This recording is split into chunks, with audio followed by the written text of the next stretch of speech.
Okay, good evening, everybody, and welcome to another Spotlight Indie video. This one is a live exclusive for our Patreon members. So if you are joining this evening as a Patreon member, welcome to the conversation and thank you so much for supporting us. Just to let everyone know, this video is going to be going on to our regular YouTube channel in a few weeks' time. So don't worry if you are missing out. You will get a chance to view it. But to be part of the live conversation, you will need to be part of our Patreon family. So after this, go and check that out. I'm joined this evening by some lovely indie authors who are here to talk about indie authors and financing publishing your book. We're going to talk about the pros, the cons, the benefits, the obstacles and the challenges, and hopefully we're going to find some solutions to some of your questions. So we're going to do a quick round robin of everybody here to do introductions. So if I could start with Phil, if you'd like to give a quick intro. Sure. So I'm Phil Williams. I write dark fantasy, urban fantasy thrillers, and a bit of contemporary stuff. I've got a whole bunch of series out there. My latest is epic military fantasy, The Blood Scouts, and I've also done a bunch of non-fiction books. I did some English grammar guides, and that's probably the area I'd refer to most in terms of finance, because that's where I've put a lot of money in and got a lot of money out. But yeah, I've tried all sorts with the different ways to market. So. Brilliant. And Patrick, if you'd like to give us a little intro to you and your books. I will, but first I'm going to say you absolutely have to read Phil's Blood Scout books, because they're some of the best indie books I've read in the last few years. So, okay, I'm Patrick. Not even paying him to. My only income is what Phil pays me to promote his book. I'm a mainly fantasy author. I've written a couple of science fiction-ish things, but mostly I do fantasy. I've been writing for or publishing for over 20 years now, but I only got into indie publishing in 2020. So I've got one series that I've indie published, as well as a couple of novellas. And I also have some children's books that I published traditionally, and a bunch of short stories going back for a long time. Awesome. Chantelle, if you want to give us a little insight into you and your works. Will do. Chantelle Fourie. I am indie publishing my first series, also dark fantasy. There'll be 4 when it's done. Each has a novella that sits alongside, and yeah, so reasonably new to this, and very much enjoying it. Awesome. Now, I know we talked a little bit, well, we haven't talked about it yet, but we've mentioned the topic that we're going to be discussing tonight, which is financing, being an indie author, the costs that are associated with it and how they can work. Now, to give a little bit of a framework, the reason we're having this conversation was because Chantelle was part of our big indie weekend a couple of months ago, fantastic guest. And afterwards, Chantelle dropped me a line and said, I have this idea for a topic. I think it'd be really interesting to discuss, finances, the pressures around them, how people can manage them. So I'm going to come to you, Chantelle, first and just ask, what was it that made you want to talk about this topic? So almost all of the indie authors that I know have like a secret little spreadsheet with their profits and cost, and everyone's quite shy about it because they're not seeing profit, or they don't see profit for a while, especially when starting out. And I'm not entirely sure that can be avoided. And I don't know if it's sort of like an indie mindset, because people are perhaps not looking at it as a small business, and that it's something that you need to invest in to be able to see any returns. And I just wanted to, talk about it a bit, so it's not so taboo and people aren't, they don't feel so alone about it or feel that it's just them. I think there's quite a few people that struggle with that in the beginning, and I think that's okay. Absolutely, and it's a great topic to talk about, so let's get straight into it. I'm going to open this up to everybody. So as indie authors, we know that there's going to be a cost involved in publishing, and we know that there's not always going to necessarily be that guaranteed return. But do you as authors, do you feel a pressure to spend more than you can feasibly afford to keep up with, other authors that you see who maybe do have more resources, more budgets? To a certain degree, but only on parts of it, I would say. I've always taken the attitude that I don't want to spend more than I'm earning, not least because I don't actually have any money to spend. So it's investing is a difficult thing as it happens. When I published my first indie book, I spent less than $1 on a couple of stock images, which I then turned into a cover. I should say I do have some background in design, which gave me a bit of advantage there.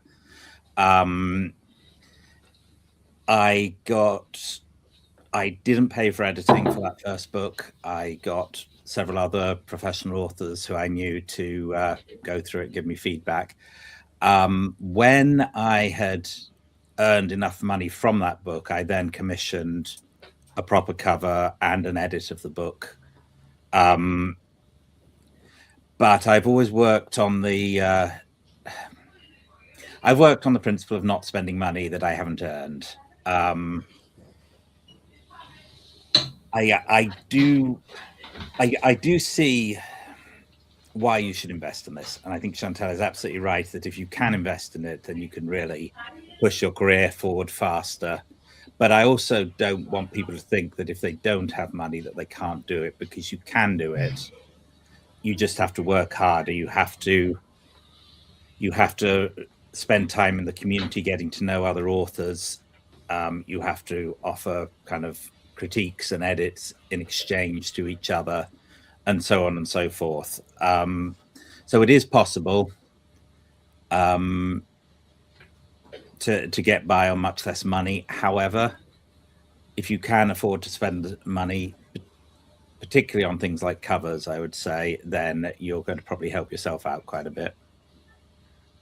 Yeah, I think, you know, there are definitely those people out there who are fortunate enough to be financially comfortable and are able to bankroll, you know, whatever project they want to do. But for the majority of people who are going to be watching this or having this conversation, they are going to be, you know, people who've got bills to pay and kids to feed and, you know, things that they've got to put before their book, and it can be really difficult. So I'm going to come to you, Phil. In terms of your experience, what kind of pressures have you felt? Well, I don't know if pressure is the right word. I've always, as like Patrick, I've put in money when I could afford to, and once I started making money from books, I would put money back into it. So I wouldn't necessarily have thrown in a lot of money to start with that I didn't have, except for one time when I did, and that was a ridiculous amount of money, and it was a terrible waste of money, which was when I was very, very early on. The only thing I spent money on in my first few years of publishing was to try and get someone to help me market my books. I produced my first, so the English books I did, I pretty much crowdsourced feedback on. I hope it's not too long-winded a story, but how I got into doing that was I did a website that became very popular, became very successful in search engines for English tuition. And I built up a mailing list on that of a few thousand people completely organically. And I built up, I got it in the searches, so I was getting thousands of visitors to this website every day. And I thought, well, I'm going to put a book up there to sell it. And I made this book, I wrote this book without any professional editor. I put it out to a bunch of people in this community. I got some great feedback. They were really helpful. I made the first cover for this book I made in Word. I made it in Microsoft Word, and it was awful. And it still sold a little bit. Actually, the first book I put it up for free, and people kept, and I put it on Amazon anyway, and people started buying it on Amazon, even though it was free on my website. But it was never selling very much with all that behind it and all that. I put all that into it, and it still didn't sell much. Even I thought, I've got this website, I've got so many visitors, they're going to buy this book, and they just didn't.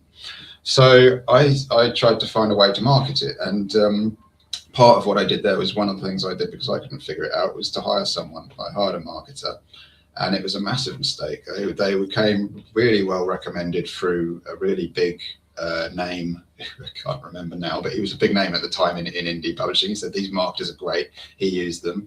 I hired them. I used them. They were awful.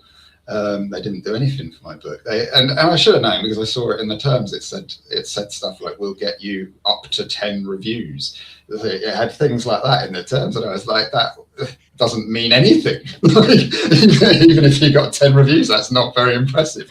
But up to could mean 0, and it did in a way. I got very little from that, and but what that did for me, so I guess kind of the opposite of what you were saying, that I felt a pressure to spend. What that did for me is that I felt a pressure to earn that money back.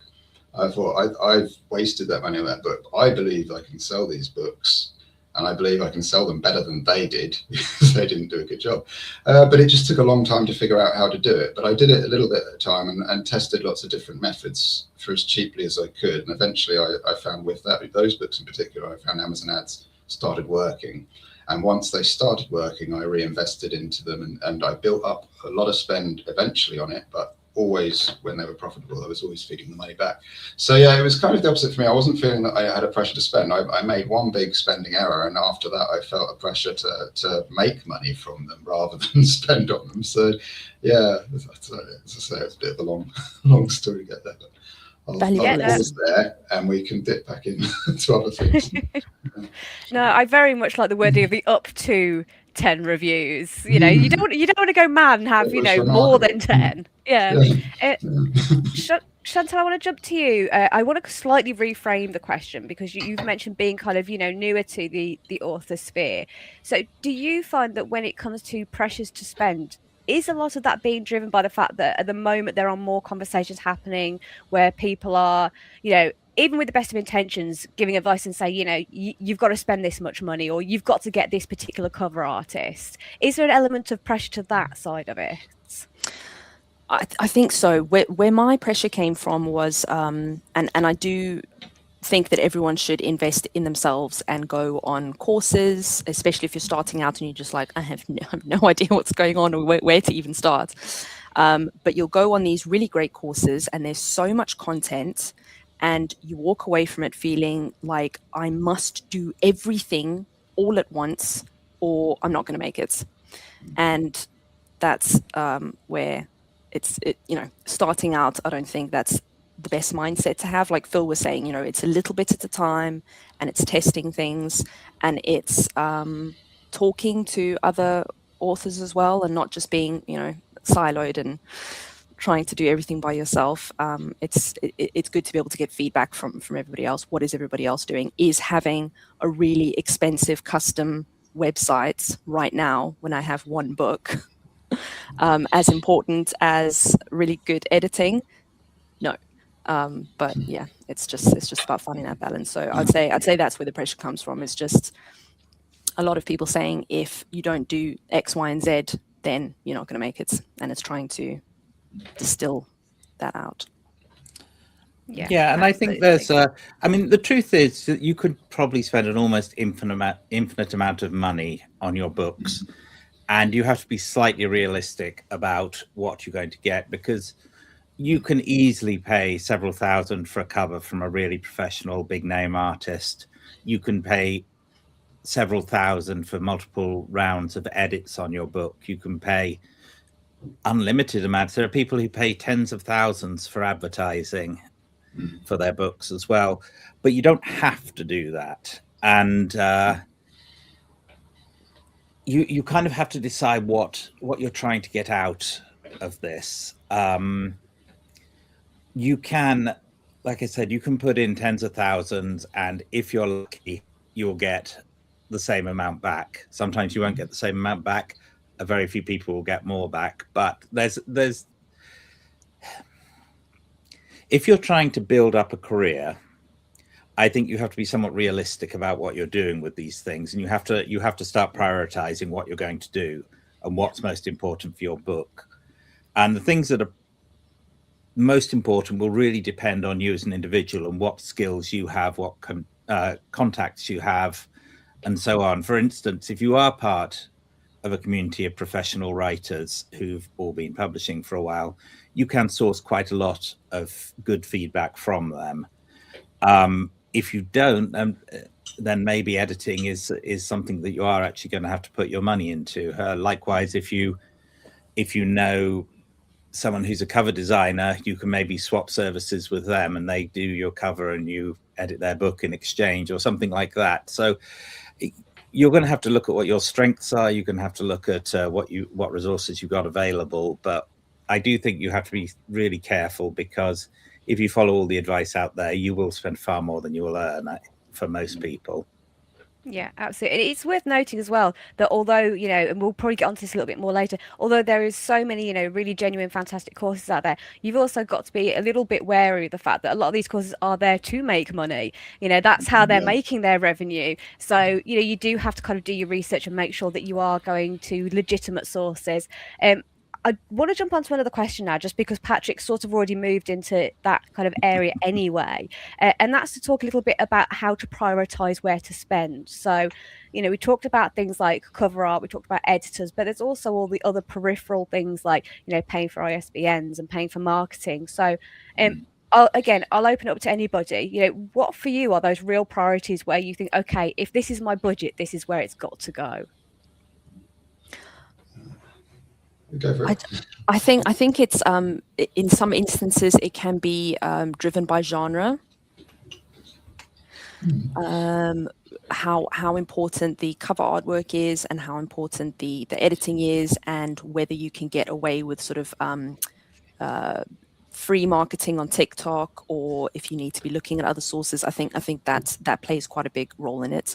So for me, editing is always going to be my number one, because I've got 200,000 plus word novels, and in the past, when I have had them edited for free or as a favor, it's been a disaster.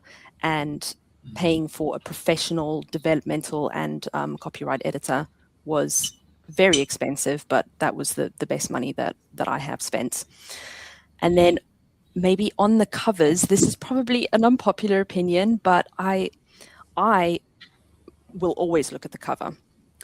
And it's very, very important to me. But I have seen a lot of very popular books that I don't think have the covers that don't appeal to me.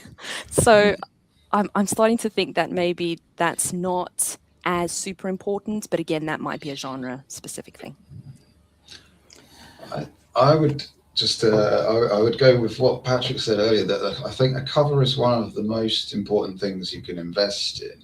I think if a cover you don't like is proving popular, there's probably another reason that the book's popular. Is the thing.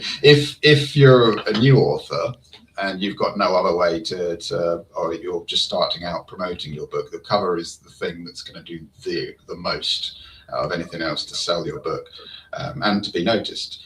And I'd say, yeah, I'm well aware of that from my own books. I've designed a lot of my own covers, and I'm always a little bit disappointed in them. So I never quite get to where I want to be. But so, thank you.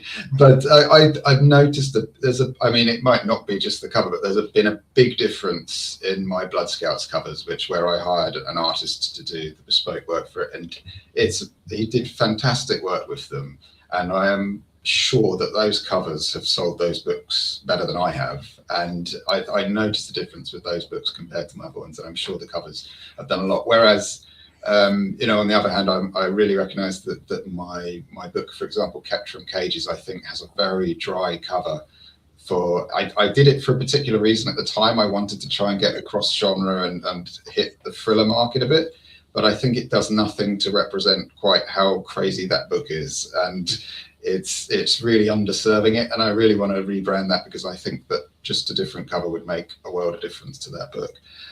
But I do agree it can depend a bit on the genre, and the same with the editing, definitely. Like certain pop genres, really the editing can be quite loose, and I say this as an editor, I always want to see well edited books, and I want to encourage people to get them well edited, but I will also say that it's not necessarily that important when it comes to selling books. It's not going to make a huge difference. I think readers are very forgiving of typos and a little bit of inconsistency here and there. As writers, we're not, but I think readers are. But I would say, I guess the difference is a cover is going to help people to buy your book, and good editing is going to get people to buy your next book. So it's going to help. But one of the other things I'd say with editing is I always saw, certainly when I was hiring an editor myself, and when I work with people, I try to do the same. I see editing a lot as an investment in your craft as well, though. If you're working with a really good editor, it should be helping you to get better. Like it's not just about improving the book; it's about improving yourself, your own skills. So it's more of an investment in the product, really. That's a really good point.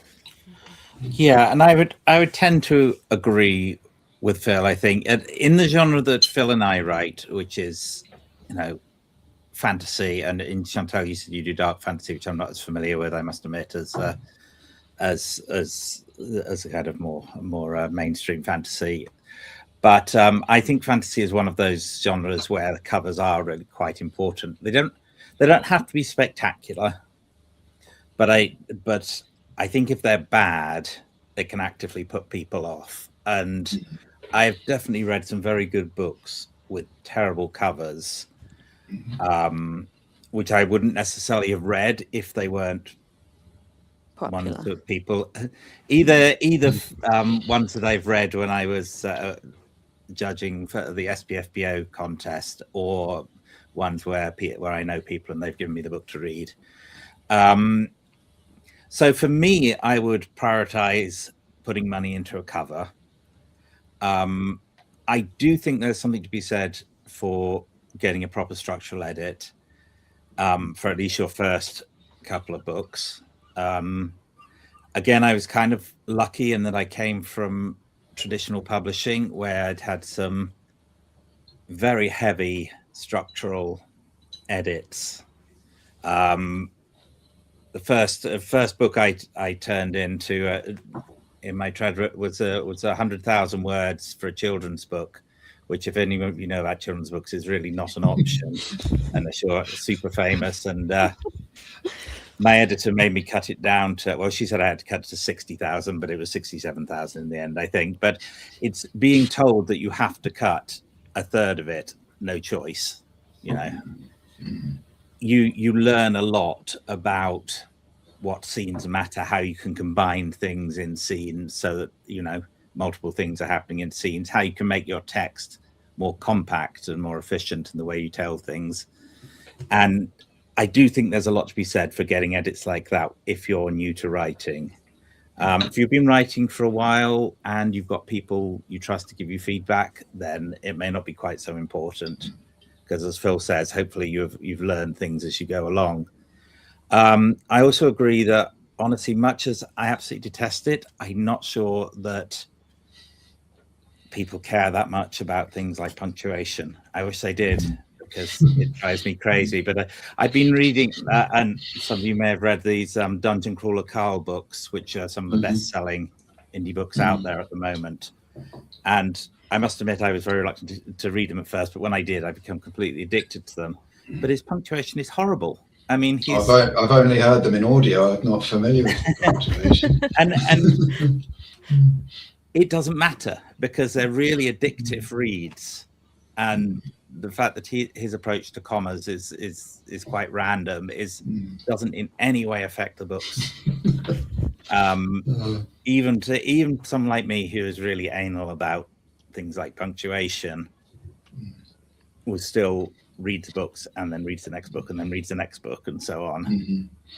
So I would say things like that are nice to have, and if they mean a lot to you as a writer, then you should do them. But many books are successful without that, and it feels kind of almost unprofessional to say that, but I'm not entirely convinced that unless you have a lot of money, that's the place to put it. You make a good point about the structural edits, though, because that's a whole different kettle of fish. Yeah. I mean, I was talking more about the line and copy editing issues, but structural editing is definitely an area that if you're not so experienced in, it's definitely something to at least. I mean, if you can't get an editor for it, then at least read up on it a lot, because writing a satisfying story and a consistent story, that is really a skill that needs developing, definitely. And absolutely. Sometimes you won't know where you're going wrong until you pay someone to tell you. Because if you're not paying someone to tell you, then they're probably not going to tell you. And there will be bits on where the pacing goes wrong and you don't know how to fix the pacing. And authors often talk about, the middle of the book being kind of sagging. But all of these are things that you'll learn to be able to deal with, but you do have to learn them, and it's very hard to teach yourself those things, because you're too close to your own writing at first, at least, and you're almost too precious. And I remember doing edits and swearing, thinking, but I love this scene, but it's got to go because I have to cut more words. And looking back now, those books are way better for having cut those scenes, even though I loved them, you know. For me, it was things like, sorry, Holly, like overused words, and the fact that I did not explain things very well. So, you know, when you're writing epic fantasy and there's complex magic systems involved, and there's like lots of characters and lots going on, in your head everything makes sense until, you know, a professional reads it and says, you've just lost me halfway through this book. So for me, that was invaluable. So maybe, you know, that's what it is. It's learning. Yeah, and you'll always need feedback. I think a lot of big name authors who have got so famous that they no longer accept feedback have produced some fairly poor books. I agree. I think it really shows, I think, when an author becomes too big to take notes. And there's a few very big name authors that I could easily point out. With it's basically once you start getting authors with books that are over 500 pages, you really have to. I mean, depending on the genre, I should say, but certain areas they start getting too long. They really should have been told to cut some stuff out. And even some of the very big names in our genres going back, you know, who have got enormous have you look at their books and they become kind of flabby. I mean, Stephen King had a whole era really of books that were way too long and way under edited. I mean, I think he was on a lot of drugs at the time too, which didn't help, but still they clearly weren't being edited. And the things people used to get away with. I don't know. I tried to read Dune the other day. Sorry, Holly. Carry on, go for it. Head hopping. You're like in 6 different POVs in like 1 page, and I just thought, there's no way you'd be able to get away with that these days. So, anyway, okay. I mean, I think what this all really boils down to is that we're all really agreeing that if you're going to spend money, you know, you want to spend money on your editing, you want to spend money on your cover art. So what I'd like to do is talk about some of the mistakes that we have potentially made, because I think we've all made a few in terms of where we're putting out. So where are the places where we kind of have put money and it hasn't worked, or that haven't really paid off? Anybody want to jump in? You kind of had my one already. I would say absolutely one of the places to really watch out for, which everyone keeps having to watch out for, is to pay someone to market your book, because no one's going to market your book as well as you are, basically. And if you don't know how to market your book, then they probably won't know how to either. So if someone says that if you pay them a certain amount of money, they're going to promote your book and get you a certain amount back, it's almost always going to be a lie. There's very few people out there, I think, who can just take any book and market it. And the ones who do probably aren't going around hiring themselves out. So I'd say the main area to be very careful is anything really that relates to someone who's going to help promote you. It's a tricky area. Yeah, and obviously there's also the big one, which is advertising. Advertising can waste an enormous amount of money. I don't advertise my books at all anymore, or don't do paid advertising for my books anymore. Or when I was starting out, I did try several different advertising platforms, and honestly, it made no difference at all to my sales. I suspect you need the right kind of book. You need to know what you're doing, which is not as easy as you think it's going to be, and probably need a degree of luck as well on that. But it's something that you can throw a lot of money in, and a lot of the advice coming around things like advertising almost seems like it's designed to lose money, because you're paying so much just to get someone to click on a link to your book that the chance of you actually making the money back is really small. And it's you're kind of hoping when you do that someone will then go on and buy all your future books, but it doesn't always happen that way. It's very much a numbers game, and go into this from a funny angle that's I brought this up the other day, no one believed me. I used to do a lot of online gambling, and not in a bad way. I made a lot of money doing it, and the way I would do it was very systematic. I would be looking for advantages, but this was 20 years ago now. You used to be able to basically rip off online casinos by taking advantage of their offers, and I got banned from a few doing this even. But the way I would do it was I would always be reinvesting money that I'd made, and you'd always do it in small amounts. And when I went in, I think having that background really helped me with when I was doing advertising for books, because I approached it in the same way, because it effectively is gambling. This is what you're doing when you're advertising online. You're putting in your bids and you are gambling on, if I invest this, I'll get this money back. And you have to be very careful with keeping track of that and saying, you know, what is your return? How much are you willing to put into that? And how much do you need to get back to keep investing it? And I treated it the same way. And as I said before we started, I used Amazon ads for years. Once it started working, I really threw money in, but doing it exactly that way. I was making money, so I put more money in. I was making more money, so I put more money in. And it was always based on percentages and profit. And what happened eventually is that those profits started to dwindle because the ads became too expensive. And it's just a numbers game. It gets to a point where you can't justify that investment because the return isn't there. And I think we've really reached a place with online ads where it's incredibly difficult for anyone to make money selling books doing it, because we're competing with the biggest products and the biggest companies out there. It used to be that we were competing with other authors, or you could find a niche that no one was in. Like, you know, I sold English grammar guides on Kindle. No one was doing that. No one was advertising them at the time. And now the ads are so expensive and the returns are so big for bigger products that I'm up against everyone, not just people who are selling Kindle grammar guides. It's become saturated. I could be trying to advertise against someone who's selling a washing machine, because, you know, if you send 100 people who want to buy a grammar guide to a washing machine and one buys it, then they've paid for the ad. And that's how it works now. It's not relevant anymore. It's not targeted. It's just money, money, money. What if you throw enough money in, you'll get some back. And books just don't have a big enough margin to do that. You don't have the odds that we used to have. Like, it used to be, if you're bidding 15 cents for an advert, then you can get maybe, I mean, you wanted to get, say, 1 in 10 people to buy your book. At 15 cents, 1 in 10 people buying your book, you're going to get a profit.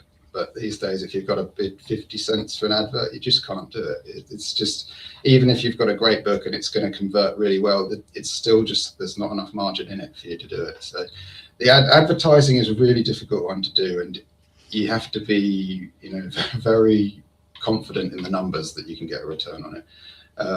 And it's just not like back. This was, I'm trying to think, what year is it? This was probably 10 years ago when I was starting out really running the adverts seriously.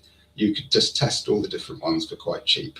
And it's just not cheap now. You can't do it cheap. So, and if you can't test it for cheap, then you can't, without investing a lot of money, you can't tell if it works or not.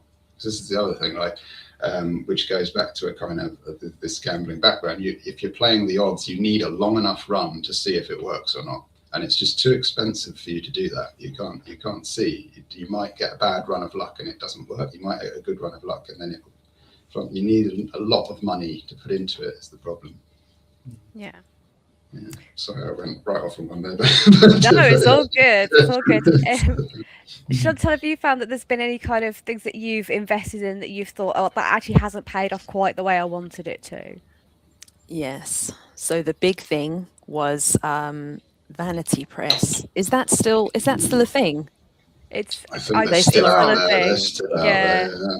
They've rebranded themselves as kind of hybrid publishers, a lot of them, but they're still there. Yeah. Okay. So I don't know if it's safe to say this, but absolutely never again. That was terrible. But it's the same as, you know, paying someone to market the book for you, except now you're paying people to not do anything.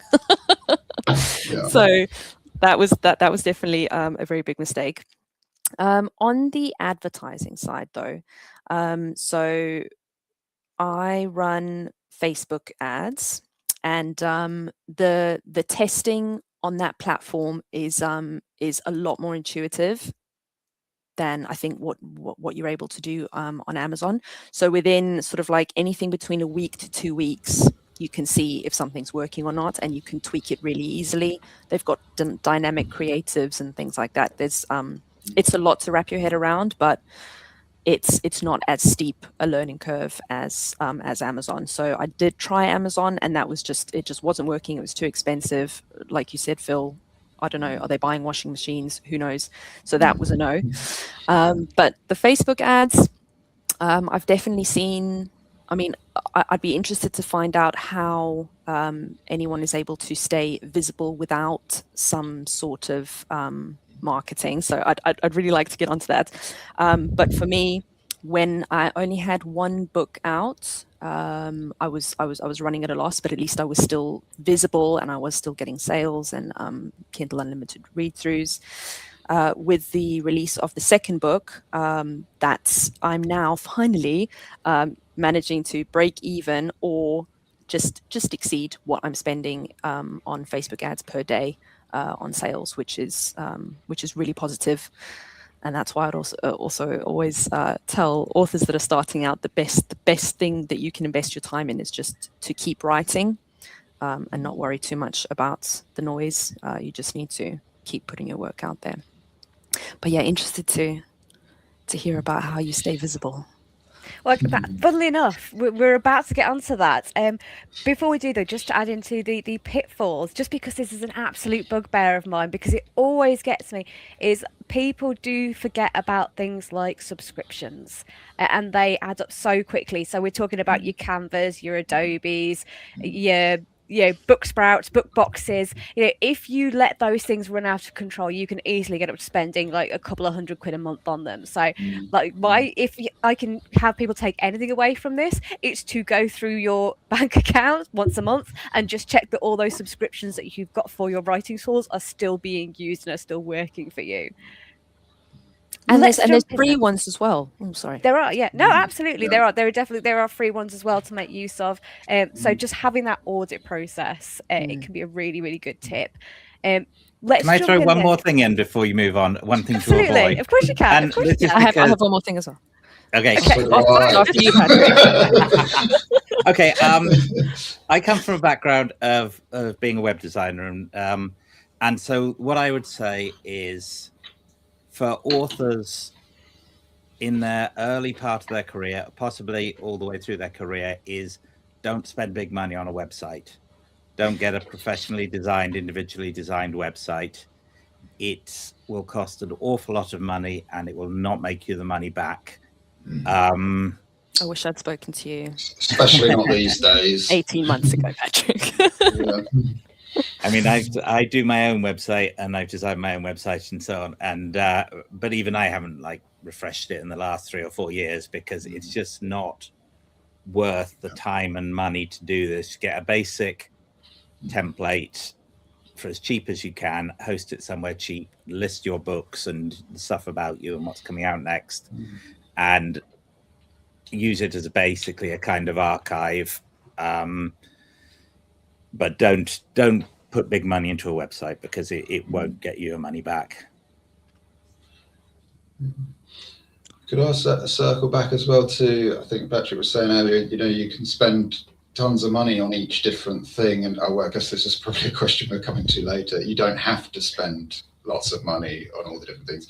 There's always a temptation to spend more money on the best. But even, for example, a cover designer, some of the best, the most popular cover design artists, they cost a fortune, and you might be tempted to go that way, but you're not necessarily going to get the value out of it. And I think part of the fun of doing it yourself, at least for me as well, is that you can find alternatives.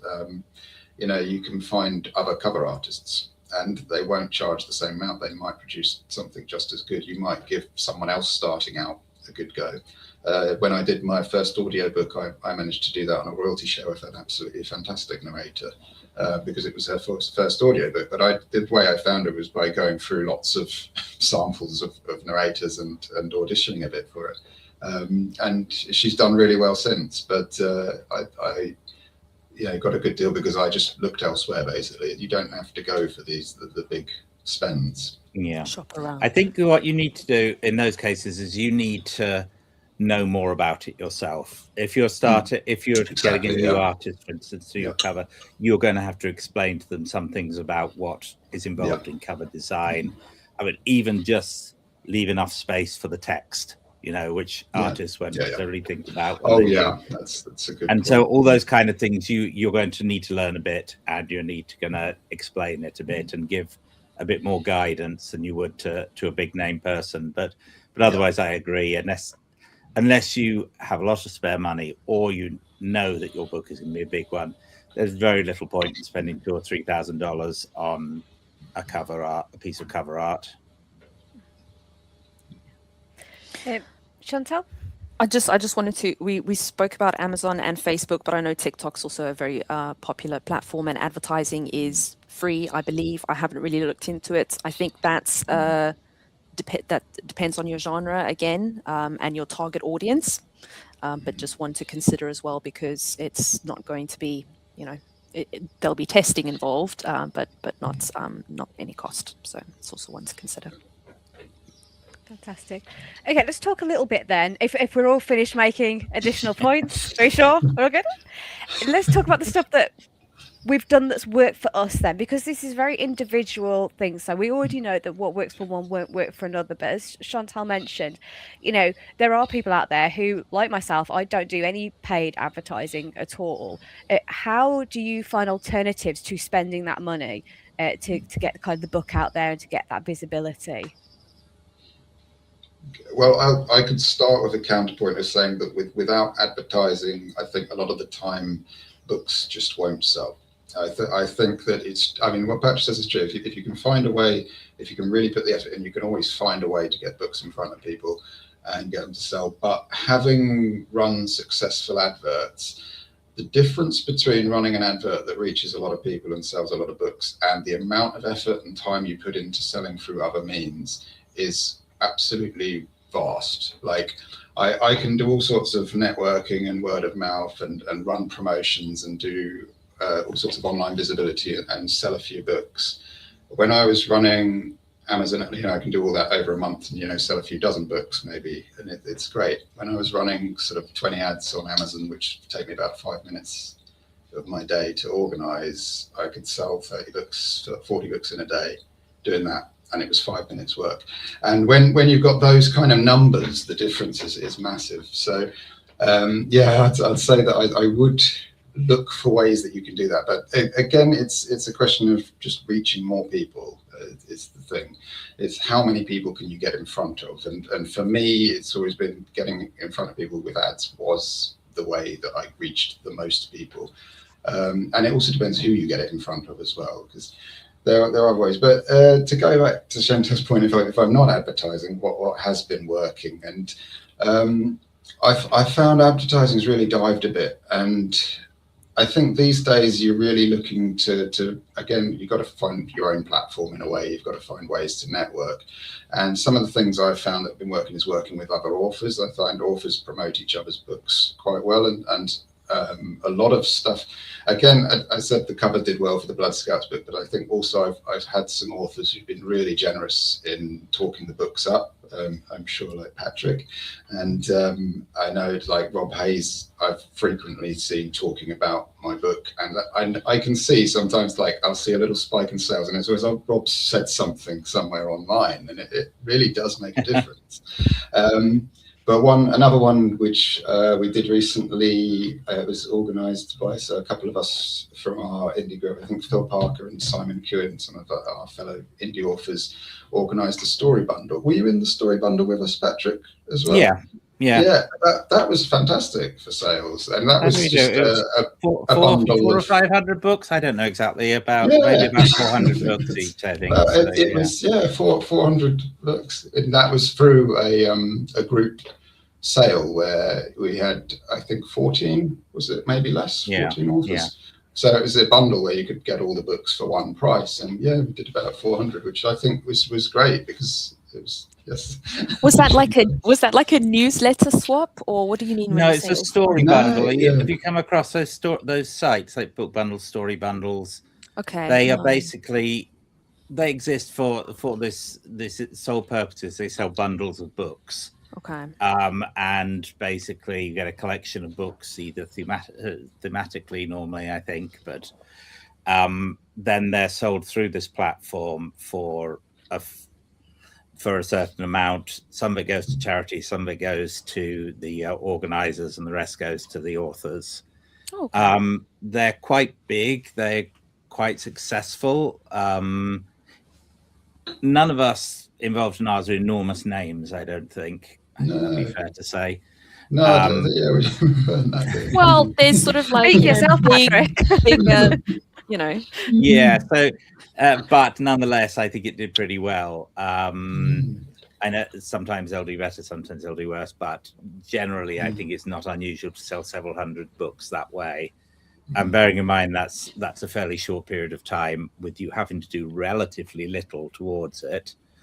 That's crazy. There are also other types of bundles I found quite useful as well. There's particularly on the website Itch. I don't know if you have your books on there, but that's it's primarily a gaming for selling games, but a lot of people have their books on there, and creating bundles of books with other authors and selling them there can be reasonably successful. Not to the same degree as Story Bundle, but nonetheless, you can sell bundles and get a nice number of books sold. So things like that can be quite useful. There's also regular sales, that be, large numbers of authors participating in sales at the same time. Those can be quite successful for selling books. In the past, when I've done those and put some effort in, I could have sometimes sold a couple of hundred books through those. Now these are at sale prices, so you're doing first in the series and hoping people will continue on with them at that stage. For me, I don't know how Phil and Holly were with this. The main thing that really helped me was the SPFBO. Reaching the finals of it really, I would say, probably sold me several thousand copies of the books. Oh, really? I don't know whether it's quite as effective as it was, but I don't think it is now. And I would say, in terms of, I've been in it many, many times, and I think that I'd say I don't think it's ever made a huge difference in terms of my actual sales figures. I don't do those kind of numbers, kind of, as I say, organically. But I would say it has made a massive difference in terms of me being able to market my books and to build a reputation around them. It's got my name out there. I think people, know who I am now. And I think that's a lot of that is thanks to that competition, definitely. Yeah, I think it, at least when I did it, which was a while back now, it was the 2021 with my first book. It didn't sell a lot until we got into the finals, and then towards the end of the finals, where it was all quite close about who was going to win. That generated quite a lot of interest, I think, and quite a lot of sales. But I do think the way that social media has fractured since then has probably made it slightly less effective to the contest, because it was very big on Twitter at the time, but now, you're not going to sell anything via Twitter, I don't think. No. Not unless it's how to be a Nazi or something. But in which case, you'd probably sell loads. That's probably, But so I think the fracturing into all these different social media things has just made everything harder to do organically, because it certainly used to be the case that you could reach a very large number of other authors and readers through a single social media platform, and now you're probably having to spread yourself around a bit more. So I do think that things have become slightly harder in that way as well. So it's not easy, is it, basically? No, I was going to say, I think we're very much in that state where it's very difficult again, and that everyone's kind of still looking for ways to make it work. And we're better off than we were 20 years ago because we can now publish our books, but we're not much better off because it's not much easier to sell them than it was back then. We had this lovely period where it did become easy because we were sort of, as indie authors and other indie artists and creatives, were ahead of the curve in terms of finding ways to advertise online. But those methods have been adopted by bigger people who have kind of pushed us out of the sphere. So I think we're in a place where everyone's looking for a way to make it work again, and I'm sure we'll find other ways to reach people. Some people are having a great deal of success with Kickstarters, and I think these are people who already have an audience. I haven't tried it, mainly because I wouldn't not necessarily. I know of a few. You know John Auerbach, don't you, Patrick? Yeah. John. Yeah. He's done very well with Kickstarters, and he does it mostly through finding people on, like, you find supporters and an audience on Kickstarter. Yes, I think that's a very separate audience, isn't it? Yeah. He puts so much effort into them. I mean, he does a fantastic job with them, but it's a real discipline to do. It's not something to go into lightly. Yeah. The key thing I think with Kickstarter is people are looking for something special. Yeah. So if what you're trying to do is a bog standard paperback or hardback, you're probably not going to get much interest. If you're trying to do an audiobook, you're going to be killing yourself on there because people want something physical, special, unique, high quality physical product from a Kickstarter. But there is an audience on Kickstarter who support a lot of Kickstarters and don't necessarily look in other places for books. And so I've seen people do really well. But these are often people who have some degree of success already. I don't know how well you do with the first book. I think some people do. Some people manage very well with the first book, but I suspect it's quite a bit harder. Well, that's back to investment, isn't it? Are you going to invest in like gold gilded edges and all sorts of end papers and things like that, or do you just want to get your book out there? Now, I know we could go down a Kickstarter rabbit hole for another hour, but Chantelle, it seemed like you wanted to chip in there, so I'm going to jump to you just to see if you want to, before we go to the next question, just to add anything into this discussion. So, Phil, you mentioned authors promoting each other's work. So I definitely do that with fellow authors, but would be mortified to reach out to authors that I feel are sort of, on your level and have quite a few series out and have been around for a long while. Does anyone ever reach out to you that's in your genre and that's just starting out, asking for sort of anything from you? And does that just enrage you? That's a good question. Not me, really. I don't really get that attention. I guess people reach out to me for editing work, so it's as editor, probably Patrick as well, as editors, we have a professional channel for people to reach out like that, I guess. But I'd say no. I think when it comes to things like that and all the authors working with each other, often you'll find it through some kind of community as opposed to cold calling. Yeah, it tends to be. There's an SPF Bow was great for that, and that's as I've said, that's originally how I got into most of the communities. I spent years and years working on my own, doing kind of nothing and very isolated. I didn't know much about the community at all. At the point that I'd released, I think maybe it's after I'd released one of my books, and before I got into the second, I wasn't at all aware of like the indie sphere and what people were doing. I didn't even know what SPF Bow was. And I think I was partway into my second book by the time I even discovered it. And so at that point, I didn't have any friends in the community at all. I was just making books on my own, trying to sell them. And I did all right considering, but it made a huge difference once I got into SPF Bow, because I made friends in the community. And through the friends I made through that community, I started going to live events and meeting people in person. And that made a huge difference, I think. Again, because once you really connect with people in person, then you get much better relationships going on there as well. I'd say most of those connections have come through communities as opposed to cold calling. Which again is free, so that's a plus. But just if I just add on I've been on the flip side of that though, where I've been doing stuff where I've seen people doing similar books to mine who've been doing really well, and I've been, well, how is that working? And I've emailed them and said, can you give me some tips? And I do find a lot of the time that way of doing it, people are often very willing to just give some advice. And I have been on the flip side of that. People, if they just ask for advice on marketing advice, and I do get that from time to time, definitely. Yeah, and I've had that a few times too. But people don't often reach out and say, will you read and promote my book? And honestly, if you do that to someone you don't know very well, it's probably going to be a no or into the spam, because I've done it a couple of times with people, and once I regretted it very greatly over I arranged to do a swap with an author.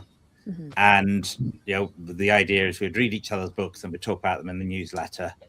And so he read mine, did his newsletter, I read his.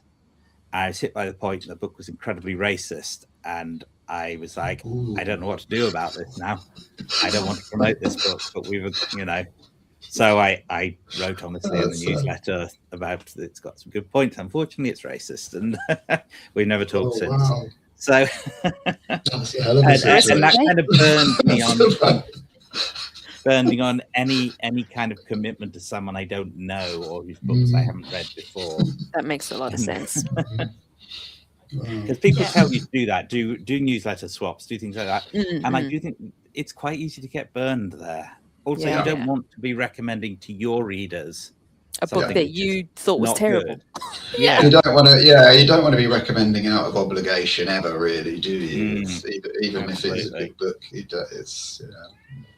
But a lot of it, as Phil says, it comes about community. As you build up community, then people start to reach out to each other and say, "Should we do this thing together?"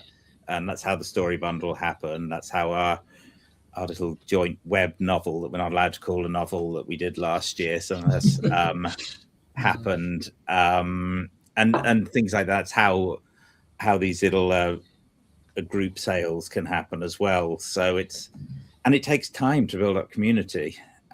It's not something you can kind of leap straight into.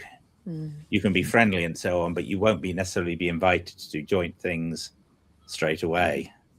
So I think a non-paid way of doing things can happen, but it does take time, and it does take effort, and it does take genuine engagement as a community, not as kind of, I'm going to join this community because I want to sell my book, because that doesn't work. Thank you.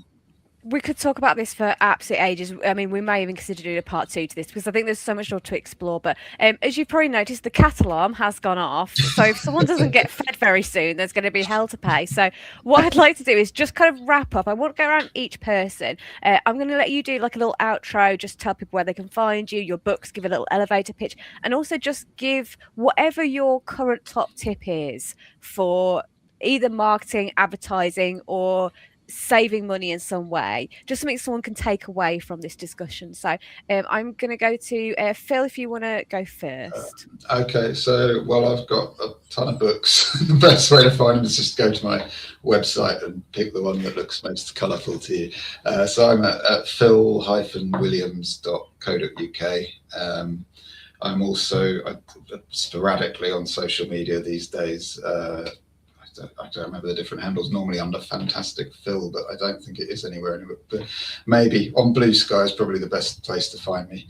And as for the final tips, I think what I'd probably want to send away would be just the general advice that it's whatever you're doing, you've got to kind of do your own thing and learn how to get there. It's your own path. And I'd say be wary of anyone's advice, as I think, as Patrick said earlier.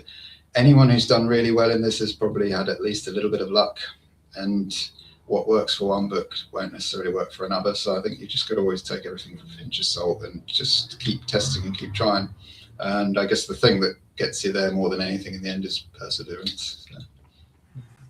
Fantastic. Patrick, what about you? Yeah, let's see. I've got a book behind me, I think, somewhere. Oh, yes. Oh, no. So this is my series that I finished last year. Shadow of a Dead God was the first book.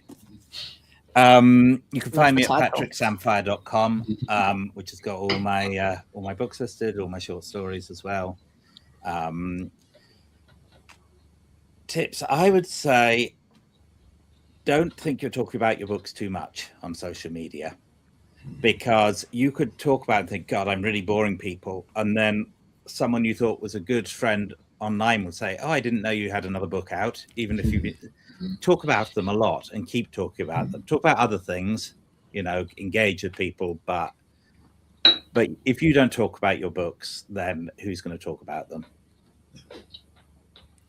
Yeah, great points. Chantelle, what about you? You can find me at chantellefourie.com, where I have a beautiful piece of very expensive commissioned art as the backdrop for my website that I probably didn't need, but I love it.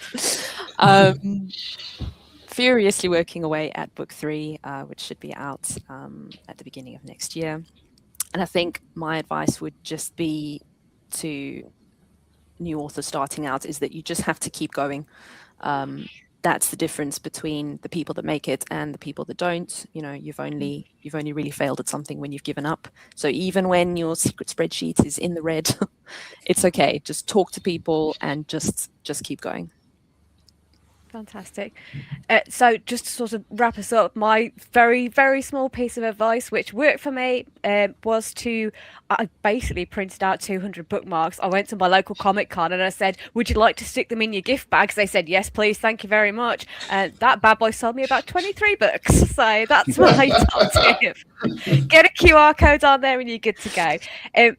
But as a final thought, I think, Phil, you just mentioned it now. I think the one thing that we really want people to take away is that you can follow all the advice, you can spend all the money, but so much of this comes down to timing and luck as much as anything else. So if it's not working out for you right now, don't get disheartened, because it could just be that it is not your book's time at the moment. Your book's time may be yet to come. So we will hopefully continue this discussion another time. It'd be great to have you guys back to see what else we can kind of unearth from this subject. But thank you so much for being with us tonight on the live. This will be going onto the channel in a few weeks' time. Please come and check out Spotlight Indie and all the work we're doing promoting indie authors and showcasing indie books. But until next time, I will say good night and goodbye. Thank you, Holly. Thank you, Phil, Patrick. Thank you very much. Thank you.